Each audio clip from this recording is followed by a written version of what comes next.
Around a year ago, I reviewed the Citroen EC3 and I found it to be quite a compelling option. And now we've got the Fiat Panda, its near identical sibling from Stellantis. And yes, for those people who grew up in the 90s like myself, you'll be aware that the Panda is no longer a compact vehicle, but rather a compact SUV. Make of it what you will. Now, at the time of filming and in UK, the Panda is slightly dearer than the EC3. It comes in at roughly £21,000 and goes up to £24,000. And here you've got the Pop, Icon and La Prima trims. Now, in this review, which will be covered in such a format, we'll see if it's actually worth its price tag and of course how it compares to some of its nearest competitors, including its sibling, the Citroen EC3. Before doing so, however, if you do want to find some of the best deals for it, make sure you check out the links down in the description below, the pinned comments, or by scanning the QR code that can be found on your screen. So let us kick off this review and talk about its electric range. And here you have got a 44 kilowatt hour battery pack, or 43.8 kilowatt hour to be absolutely specific. Now this gives you a supposed 199 miles at least on the WLTP mixed driving cycle. Now from my own mixed driving tests, which were done on the motorway, on the country roads and in and around town, I netted 130 to 150 miles. Now that's actually bang on what I'd expect to achieve, because I achieved similar sorts of figures in the Citroen EC3. Now it's worth pointing out that the Fiat Panda Electric does not have a heat pump, and indeed that is going to affect its overall electric range in the winter. So if you're going to be driving at winter time, just expect an even lower figure, because when I did my test it was actually really hot. Furthermore, it doesn't exactly have the best sort of efficiency when driving on the motorway. So if you're going to be driving a lot on the motorway and in winter, then I would expect roughly 100 miles, if not a little bit below that. Now, as you'll be able to see from the mileage leaderboard, it doesn't exactly fare all that well in comparison to some more expensive alternatives. And yes, that is an emphasis, because in comparison to some of the other vehicles out there that come in at this sort of price point, I do think its overall electric range is actually decent. And as I did mention, it's actually very similar to what I achieved in the Citroen EC3. Now, in order to be as efficient as possible, namely in and around town, you've got regenerative braking. And right now I'm in the normal drive mode, and if I lift off at roughly 20 miles an hour, the vehicle will start decelerating, albeit at a relatively slow rate. And before you ask, no, there is no one pedal drive, which is quite disappointing. There's also no means of adjusting it on the fly with paddle shifters, which would have been a nice little touch. Now there is a comfort mode, in other words denoted by a C, that can be found by the center console, and by pressing it now and then, if I were to go up to roughly 20 miles an hour yet again and then lift off, the vehicle will actually feel like it's coasting a little bit more. Now you might be wondering, why would you want that mode? Well, that's simply because if you're, for example, on the motorway, then the vehicle will feel a little bit more comfortable to drive, as the name might suggest, because you don't have to keep your foot depressed on the accelerator pedal at all times. While that might be cumbersome to certain individuals, there is something that the manufacturer has thought of, and that is when you're plugging it in. See, here at the front of the Fiat Panda Electric, there is a tethered retractable Type 2 cable, and that to me is actually pretty unique. In comparison to the 130 plus electric vehicles that I've reviewed, this is the first that I've actually come across that has said functionality. This is actually really good thinking, because it means that you're not going to have to get your hands wet when it comes to winding a cable and then popping it into the boot. And likewise over here, you're not going to be utilizing any of your boot space to carry around said cable. Now, it is worth highlighting, however, that if you do upgrade to the 11 kilowatt onboard charger, this functionality is lost. Now indeed over here you have got a 7 kilowatt onboard charger, and this will allow you to go from 20 to 80% in 4 hours and 20 minutes. An 11 kilowatt charger will take 2 hours and 50 minutes instead. While you have got the CCS port that is located towards the rear of the vehicle, and this will also give you 100 kilowatts of input. And as you'll be able to see from the graph over here, that's exactly what I was able to achieve. And the charging graph is actually pretty good too. A 20 to 80% charge will take you 27 minutes. Handy, for example, if you want to quickly top up, for example, if you are frequenting the motorway or do find a high-speed charger when you're out and about. Next up, we get onto driving comfort. And first off, the overall cabin noise is decent. It's not exactly the best in its class, and there's a bit of rolling noise that can be heard, namely on the motorway, but it's not too bad. If you want a detailed breakdown of the sound measurements, definitely do check out my dedicated audio review that can be found down in the description below or in the pinned comments. In terms of the overall driving dynamics, well, they're not quite there. You don't really feel engaged with the front axle, and you also have a little bit of a light steering wheel. With that said, I don't think it's a sporty vehicle in the slightest, so that doesn't really bother me at all. Furthermore, over here, when it comes to the slightly lighter steering wheel, namely when you go in terms of its comfort mode, as a reminder, you've got that C button that can be found via the center console. It does lighten it up a little bit, therefore making those inner city drives just a little bit nicer. In terms of the overall suspension system, well, it's again decent, nothing really to shout about. It doesn't have the hydraulic cushion system that you'd find on the Citroen alternative. Indeed, over here you have got a little bit of a harsher rebound that can be felt when going over larger speed bumps or bigger potholes, but again, when it comes to just pottering around town or going around the motorway, it's not too shabby. On that note, when it comes to putting your foot down to the metal, you've got 83 kilowatts of power or 113 horsepower. You've also got 122 newton meters of torque, which claim to go from 0 to 62 miles an hour in 11 to 11.5 seconds, depending on the trim level chosen. Now, I actually had the La Prima model tested using RaceLogic Performance Box Touch, and I had it clocked in from 0 to 20 miles an hour in 2.68 seconds, 0 to 30 miles an hour in 4.04 seconds, 0 to 60 miles an hour in 9.95 seconds, so not too far off the manufacturer's claim, and indeed just a bit faster, and in 50 to 70 miles an hour in 5.55 seconds. I also recorded peak acceleration of 0.36 G. As for its top speed, it's limited to 83 miles an hour. Not exactly great if you're going to be frequenting the German Autobahn, but it should certainly suffice for the vast majority of consumers. Next up, we get onto its interior design. I'd be curious to hear your thoughts down the comment section below, because it's a little bit more fun and quirky, especially over its sibling, the likes of the Citroen EC3. Indeed, over here you've got a yellow translucent frame design, which can be found towards the dashboard, and you've got also yellow accents all the way around the cabin. The materials, of course, will differ in terms of which trim level you go for. Personally, I've got no complaints whatsoever, but some people will feel that it looks a little bit more cheap, especially with that sort of 80s look to it. Now, there is a good use of practicality because thankfully over here Fiat have preserved physical buttons and dials. They can be found on the steering wheel, you've got traditional stalks, and yes, you've got dedicated physical control buttons. That makes it just far better to use when you're on the move in comparison to faffing around with an infotainment system. With that said, you have still got good use of technology within the cabin, thanks to the center-weighted 10.25-inch display. It's actually very simple to operate and provides you a very intuitive feel, which I'm all for. There is also support for Android Auto and Apple CarPlay, which are supported over wired and wireless communication, which is certainly appreciated. In the top-spec La Prima trim, you've also got navigation built in as well, with some connected services. Now, there is also a 10-inch instrument cluster, which does serve a good purpose by providing you all the key driving information that you require, such as your traversing speed and the safety systems in operation. There's also a few different menus that you can flick through, which gives you some degree of customization. Now, there is no projected head-up display, which doesn't overly surprise me given its overall price point. It is disappointing, however, that the stock 6-speaker audio system that's comprised across the entire trim range, at least at the time of filming and in the UK, is somewhat disappointing. It kind of lacks a little bit of extra oomph, and in terms of the overall vocal tones, well, they don't come up to the foreground. As a result of this, if you're going to be getting this car and you're a bit of an audiophile, you might seriously want to consider going to an aftermarket solution.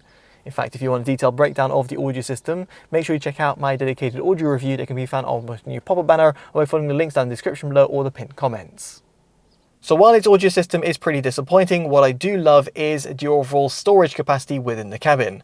Now, while the glove box hasn't been actually optimized for right-hand drive vehicles, it is still relatively large. Just above it, you've got an open area, which can be handy for placing a larger size smartphone, and then you've also got another concealed area just above as well, which provides extra degree of storage. You've also got the dashboard, should you wish to use it. Towards the center console, you have got an open area at the top, which also doubles up as a wireless charger in the La Prima trim. And then you'll also find two USB Type-C ports, one of which is used to connect up to the infotainment system, and the other one provides fast charge. There's also a 12-volt socket.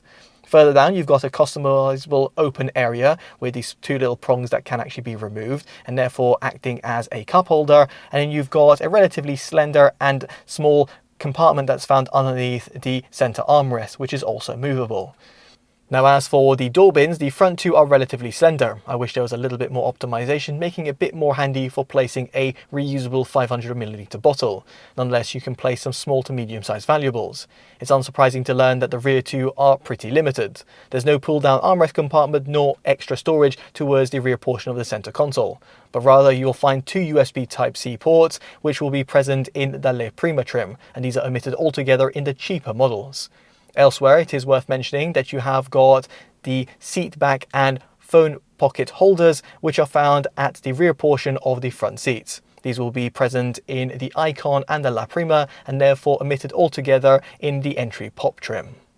Now, of course, when it comes to storage, we have to talk about its boot, and it's not exactly large, but it should suffice for your weekly shops. You've got 361 litres to play around with, and if you drop down the seats, you can have 1,315 litres. I was actually able to fit a massive rug from the front to the rear of the vehicle. So yes, that 60-40 rear split is actually handy, and so is its hatchback design.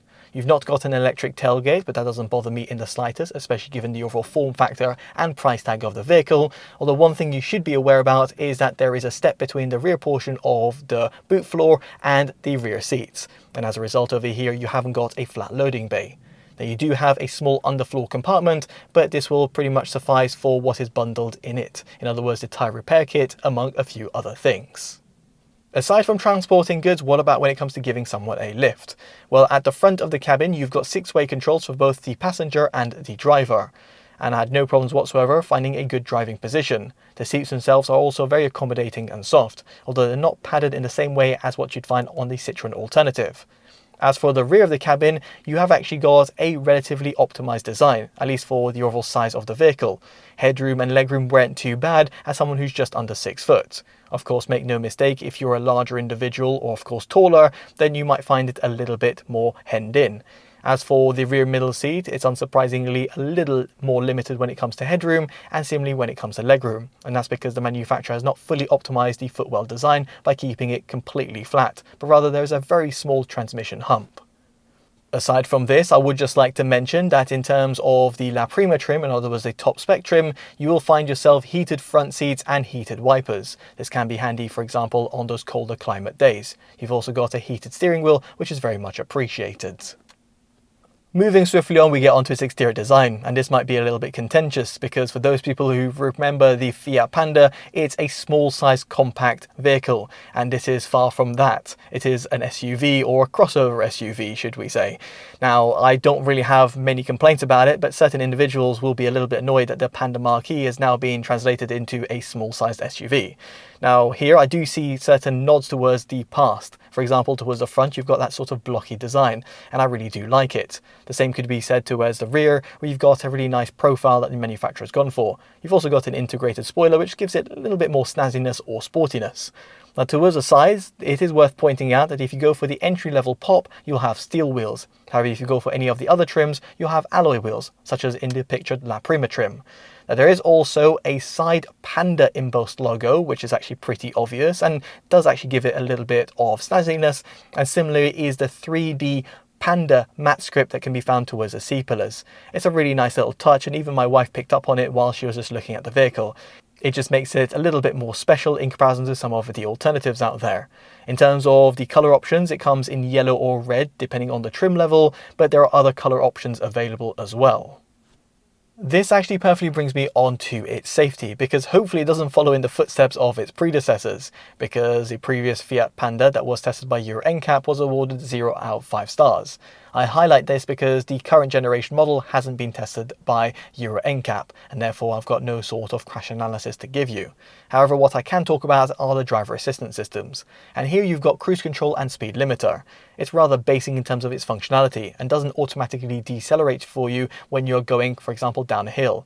Indeed, over here, if you've set it to 70 miles an hour and you start rolling down a hill and gain some speed as you naturally would do, the vehicle doesn't automatically decelerate the cruise control and try to provide you the same sort of 70 miles an hour. And therefore you might have to intervene quite frequently, or just put it a few miles an hour underneath the speed limit to ensure you're not going to be getting accidentally flashed by a speed camera.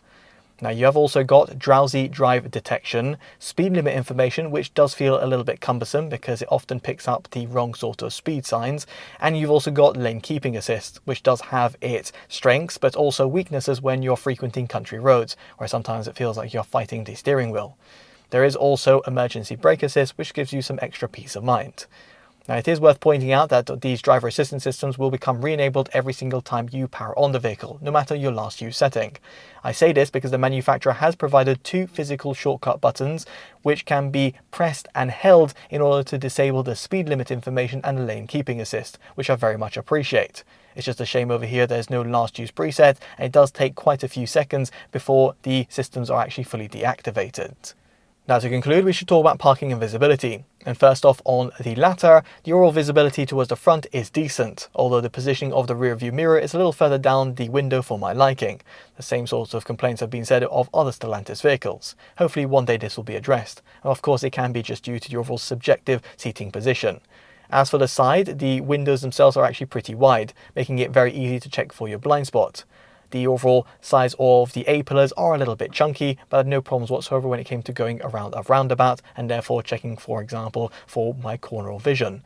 As for the rear, it's actually got a really nice wide opening and you've got a rear wiper as well. However, it is worth pointing out that if you do have the headrests in place, it will take away some of your vision. Thankfully, there are rear sensors which are fitted as standard across the entire trim range. What isn't, however, are front parking sensors and a camera. Should you want these, you'll have to go for the top spec La Prima trim.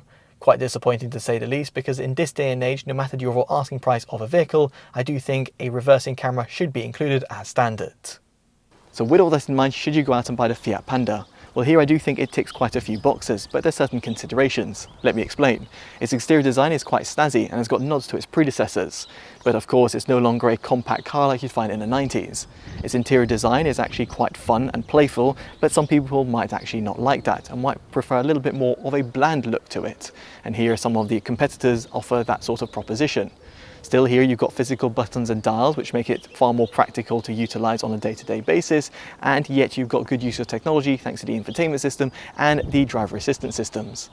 In terms of its overall form factor, it does limit it in terms of its electric range, the overall driving dynamics, performance, rear occupancy space and boot capacity. But of course, if you set your expectations in check, what you'll actually find is a pretty decent all-rounder, one that's actually namely aimed at driving around the city, but will still be competent if you're going on the motorway. Now, as a result of this, and also its overall asking price, I can definitely see myself recommending it, and as such, it gets our Best Buy award. Now, with that in mind, you should still consider some of the alternatives, namely its sibling, the Citroen EC3, which right now at the time of filming and in the UK can be found at a slightly cheaper price point. So therefore it depends in terms of the deals that are actually available with the Fiat Panda and including the Citroen. There are of course some other alternatives, some of which I've reviewed, and will be down in the description below for your own consideration. If you've enjoyed this detailed independent review, definitely do consider dropping a like, subscribing and hitting that bell notification, all of which would be greatly appreciated. As such, I've been Chris from TotallyEV, and I'll hopefully see you in the next one. Take care of yourselves and goodbye.